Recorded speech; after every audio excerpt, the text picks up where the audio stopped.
Trekking हे काही एकट्या दुकट्याचे काम नव्हे, त्यामुळे जोडीला मित्र असणे अपरिहार्य आहे.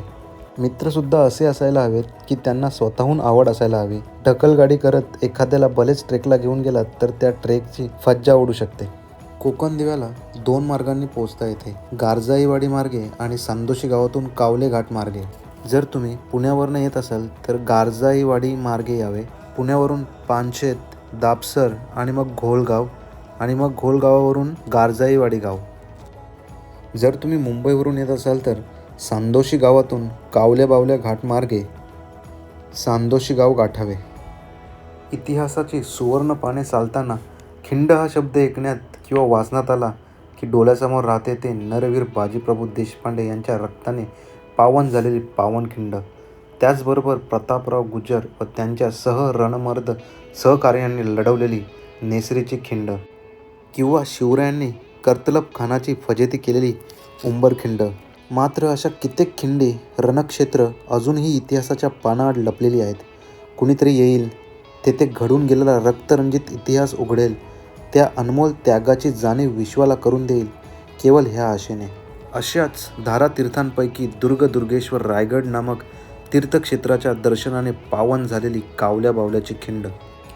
कोकण दिवा कावल्या बावल्या खिंडीचा इतिहास मी तुम्हाला पुढे व्हिडिओमध्ये सांगेनच, पण सांदोशी गावातील सरखले नाईक व त्यांच्या साथीदारांच्या पराक्रमाच्या स्मृतिशिला पाहणे हा शिवप्रेमीसाठी मोठा अभिमानाचा विषय आहे.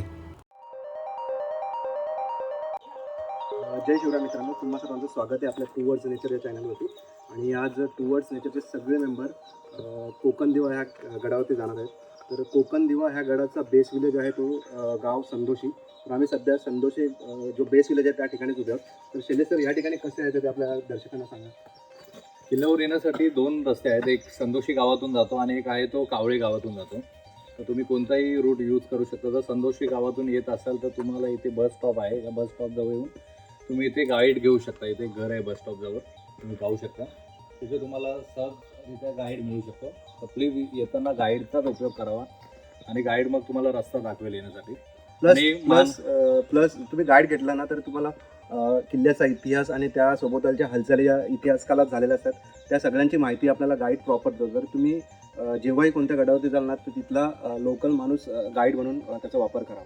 आणि बसने जर येणार असाल तर तुम्हाला महाडपासून यावं लागेल. महाडमधून तुम्हाला डायरेक्ट बस मिळेल गावामध्ये येण्यासाठी. आणि बाय कार वगैरे येत असाल तर डायरेक्ट संदोशी गाव वगैरे टाका किंवा कावळे गाव वगैरे टाकू शकता मॅपवरती. तर चला जाऊया गडावरती.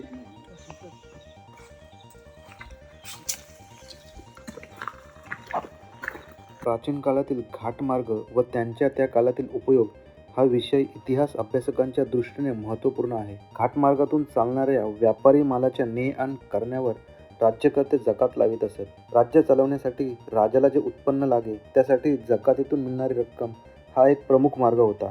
अशावेळी त्या घाटावर लक्ष ठेवण्यासाठी आणि एकूणच त्या व्यापारी ने-आणीला सुरक्षा देण्यासाठी या घाटांशेजारी गडकिल्ले बांधले जात. असाच शिवकाळीतील मातब्बर घाट समजल्या जाणाऱ्या कावल्या घाटावर नजर ठेवण्यासाठी बांधलेला चौकीचा किल्ला म्हणजे कोकण दिवा होय. तर मित्रांनो, साधारणतः अर्धा तास ट्रेक झालेली आहे आमची आणि टुवर्ड्स द नेचरचे सगळे मेंबर्स थोडे थकलेले आहेत, बघू शकता. शैलेश सर, काय म्हणता, कसं वाटतंय? खूप छान आहे, पण गरमी खूप होते कारण ऑक्टोबर हिट असल्यामुळे.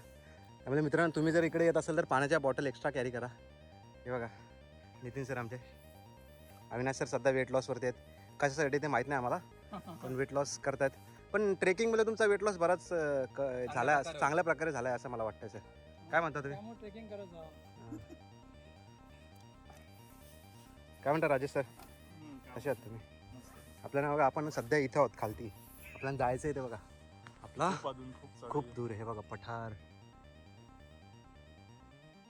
अरे बापरे.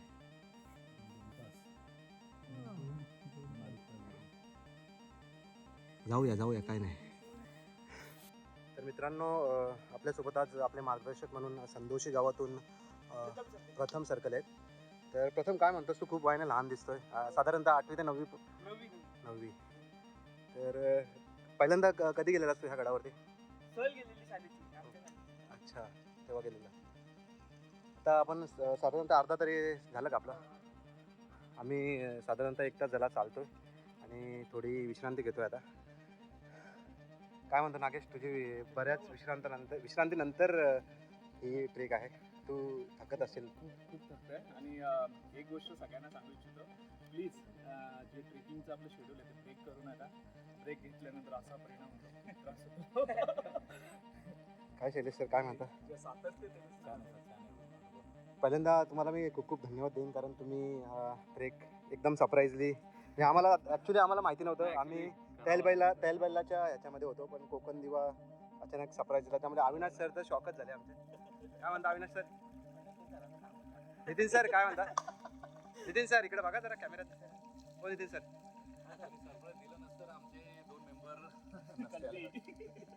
तर आणखीन एक ब्रेक घेतलेला आम्ही. गड काय अजून आम्हाला भेटत नाही आहे. प्रवास चालू आहे आमचा. जागोजागी असे दिशादर्शक लावलेले आहेत. वरती गाव आहे का रे मित्र? कुठलं गाव आहे? गारजाईवाडी म्हणून गाव आहे. किती लोक असतील साधारणतः त्या गावामध्ये? असे 10-20 तरी. 20. मग ती लोक इकडं त्यांना काय असं त्यांना सामान बिमान लागलं तिथं खाली जातो. रोज एवढाच? रोज नाही म्हणजे कधी महिन्यात एकदा. अच्छा, एकदा सामान येतात का? एकदा सामान.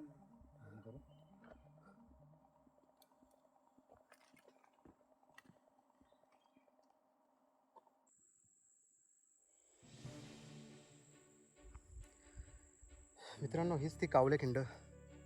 या ठिकाणी मराठ्यांनी खूप मोठा पराक्रम गाजवलेला होता.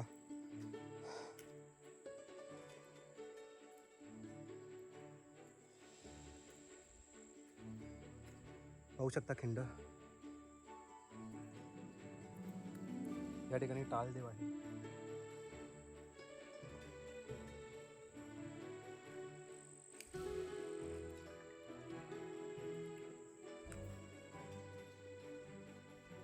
छत्रपती शिवाजी महाराज की जय जय भवानी. जय शिवाजी.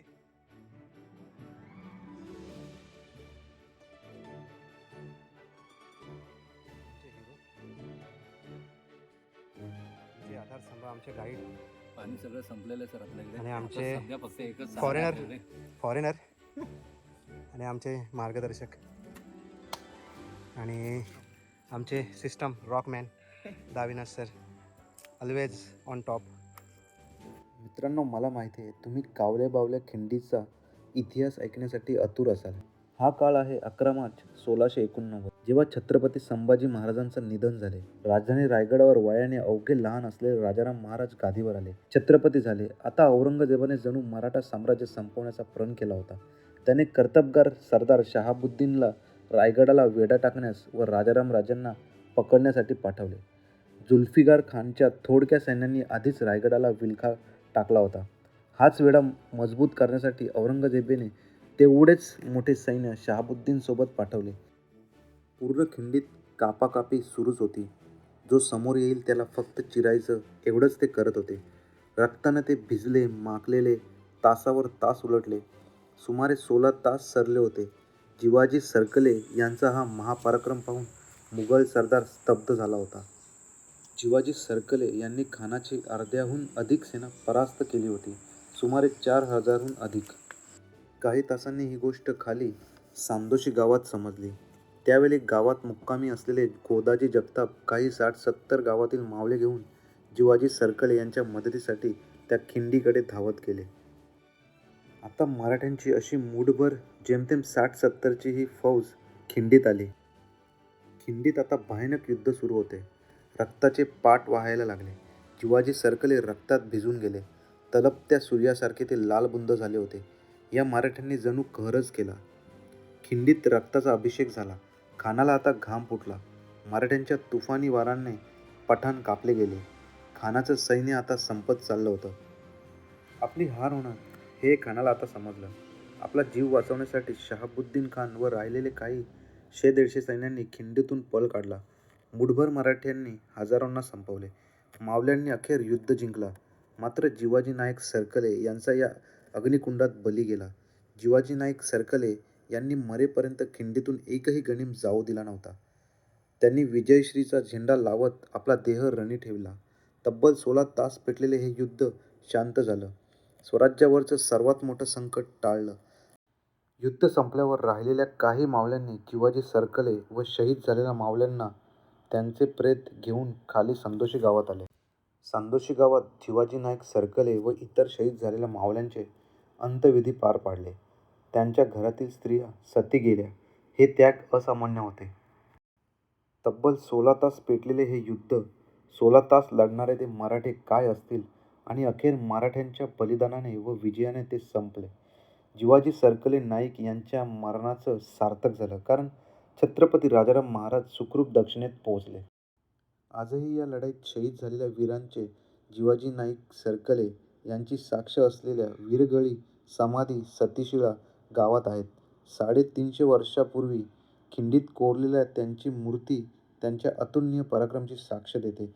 असं म्हणतात की हा अतुलनीय पराक्रम पाहून छत्रपती घराण्याने सरकले घराण्याला पंचधातूत कोरलेली इनामी पंचधातू स्तुती पत्र दिले होते. 25 मार्च हा दिवस शौर्य दिवस म्हणून सरकले यांच्या संदोशी गावी थाटात साजरा केला जातो. वीरांना श्रद्धांजली अर्पित केली जाते.